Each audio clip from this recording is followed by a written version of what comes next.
Hey guys, welcome back to the channel. Today we're reviewing the Lego Mustang Dark Horse. This is set number 76920 and it retails for around $26. So this is a new set and it's pretty cool. It's based on the Mustang Dark Horse car, which has a 500 horsepower V8 and it apparently retails for $58,000. So this Lego model is going to help you a lot if you want to feel like you own the Mustang Dark Horse without spending that much. So overall, I think this is a pretty cool model. Now, the new Speed Champions size that they've done has not actually seen a Mustang. We have not seen a Mustang in this larger scale. So this is the first Mustang that they have created that is using this larger scale, which has been in production for a couple years now, and we're now seeing a Mustang in the scale. So it looks pretty cool. As you can see, this is the Mustang-esque back. I very much knew this was a Mustang from the back. This set wasn't that hard to put together, and I think the price is reasonable. These Speed Champion sets are not that expensive, but when you start getting the 2-packs is where you start to see it might be like $50. But there are a couple stickers. We have a sticker here for the door handle, and I'm assuming there's another one. We have this logo right here, which is the Dark Horse, and then that is not... Oh, it is on the other side. This makes a terrible noise when I move it around, but we also have the Mustang pony right there. And the front of the Mustang Dark Horse in real life is a little bit of a departure from previous Mustang generations. So the Lego model pulls it off well, but since we haven't seen a larger scale Mustang before in Lego, it almost looks like they were trying to do an older one. And if this is how they would have done it, it looks a little botched. But the Mustang Dark Horse, as I said, is a bit of a departure from the normal looking Mustang. As you can see here, here's a photo of it. And you can see it looks a little bit different than previous Mustang generations. And there's not often a time that they change the way a Mustang looks. So this newer one in real life looks like the Lego one. But if you thought this was like an older Lego Mustang, it wouldn't look right. But since it's the Dark Horse, it looks correct.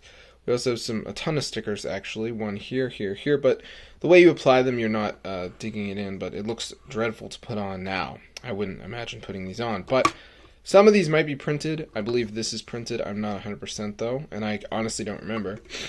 But it's a really cool set. And I really like it. Personally, I'm not really that big of a Mustang person though. So I bought this set because I wanted to see what a Mustang would look like in this new scale. And I think the Mustang Dark Horse is a pretty interesting Mustang, as it is a little bit of a departure from previous ones. And now I'm going to show you the interior. Alright, so here's the interior of the car, and we do get a steering wheel as well as a couple different screens. One of them says Mustang Dark Horse, and one of them says Custom Mode. And maybe if you own a Mustang Dark Horse, you're more familiar with these controls than I am. We also do get a minifigure in there, and she does come with a racing helmet and a wrench, because apparently this car is going to need some repairs. I don't know why else she would have a wrench. Maybe it's to change the tires. Well, as with most of these, there's not too much detail going on the interior, nor is there need to be. There's also some stickers here, which you can only really see now that I've removed the canopy piece. I'm now going to show you guys the minifigure in better detail. Alright, here's the nameless driver that comes with the set. This is the first time Lego has included this hairpiece in the Speed Champions driver set. As far as I know. She is wearing a torso that says Mustang Dark Horse, meaning this minifigure is a little bit cool. Most of the drivers for the sets do have themed outfits. So like a Ferrari driver usually has like Ferrari emblems, and honestly, I don't know anything about how these minifigures fare in terms of value, but a print that says Mustang Dark Horse seems valuable to me, but maybe it's not valuable on the market. The back is showing the Dark Horse symbol, which I'm not familiar with, but I know that's a horse. And let's see, does she have an alternate face? And no, she does not. So this minifigure is a one-sided face, which is common for city minifigures, which this figure almost seems to be. She does come with the helmet there, and this gives you an opportunity to look at the interior without her in it. That noise is always going to haunt me. So yeah, it's a pretty cool set.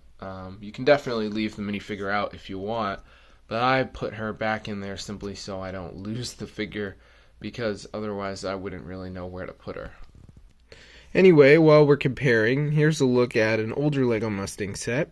This was the Ford Mustang GT, and you can see the difference. This is the newer one, which is obviously much larger scale, and obviously these are based on two different generations of Mustang, but this one's a lot more blocky, as you can see by the back. But I'm sure at the time this was pretty accurate, but I think it looks a little boxy now. Overall, I'd recommend this set if you're a Mustang fan, but I'm not sure how the Mustang fan base feels about the Mustang Dark Horse. I feel like it's an electric car, but I don't think it actually is. Well, after some research, it appears that the only electric Mustang is the Mach-E, which is a Mustang SUV, basically.